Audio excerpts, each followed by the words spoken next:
As you may recall, back in August of 2022, Bishop Sullivan issued a decree to the Diocese of Camden.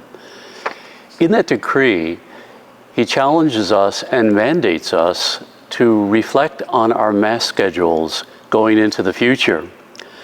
As you all know, he reminds us of the challenges to provide priests and clergy to our parishes in the years to come.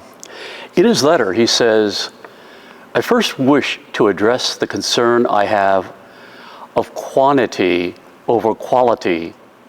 In some parishes, Masses are multiplied for the convenience of the lay faithful who attend in small numbers compared to the size of the church building. This requires spreading precious parish resources for good liturgy, both human and financial, across the entire schedule. Fewer Masses with increased attendance will allow pastors to devote the necessary resources to liturgical music, art and environment, and other components that make a parish liturgy the rich source and summit of Christian life that it is intended to be." Regarding vocations to the priesthood and the present clergy staffing, he says, "Much sooner than later, most of our parishes will be served by one priest. We are currently blessed to have healthy, retired priests who are faithful in assisting parishes with Sunday Masses.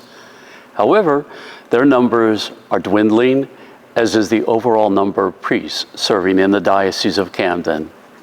All of our priests continue to advance in years. Prayers for vocations and an active ministry in every parish to raise up vocations is absolutely necessary, but it takes nearly a decade for a vocation to lead to ordination. As such, we will have an unavoidable gap that requires a reduction in parish Mass schedules." In the decree, Bishop Sullivan is mandating all parishes to come up with a viable Mass schedule for their unique communities so that it can be approved by the diocese and go into effect July 1st. Now, to help us all understand it, the mandate directives affect us by telling us that we can only have one Saturday evening Mass per parish. And a parish may have 2 Sunday Masses if there is one full-time priest assigned to the parish.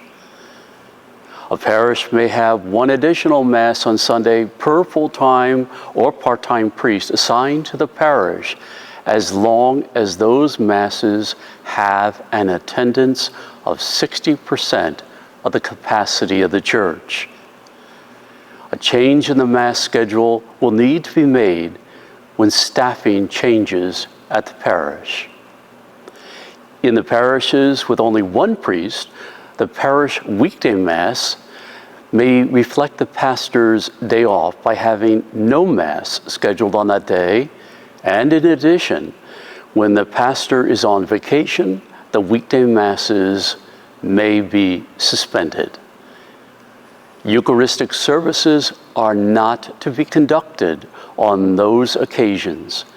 The faithful are to be provided with nearby parish Mass schedules so that they may participate in Mass. As your pastor, I know the merges over the last 15 years still has a painful resonance with many. This is another difficult reality that's going to take some time to digest.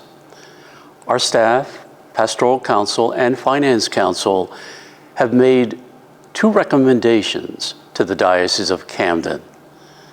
The first option that we have proposed is that we maintain the present Mass schedule, even though none of our Masses reaches the 60% attendance threshold. But if there is a change in any of the decree guidelines, including the number of parish clergy or compromise of our quality of liturgy, we have offered a second option. Saturday evening the Vigil Mass would be at 4 p.m. in Mullica Hill. On Sunday morning, Mass would be at 8:30 a.m. in Woodstown and 10:30 a.m. in Mullica Hill. That would be an illumination of the present 8 a.m. Mass. This will allow a priest to be able to get to all the Masses at both locations at a reasonable time. It also would allow us to avoid burning out our liturgical ministers and compromising the quality of our liturgies because of a smaller number of volunteers. Now, both options have been submitted to the diocese, and we hope to receive the approval of one of them shortly. Once I hear, I'll give notice to you immediately. As we try to digest this new reality, let's try to be positive.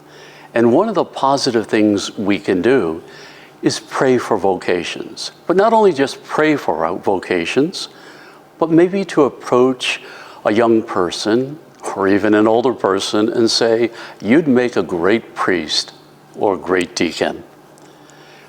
Let's pray for vocations today and throughout this month, and certainly ask the Blessed Mother to intercede so that we might have more respond to the call to serve in the ordained ministry. God bless you.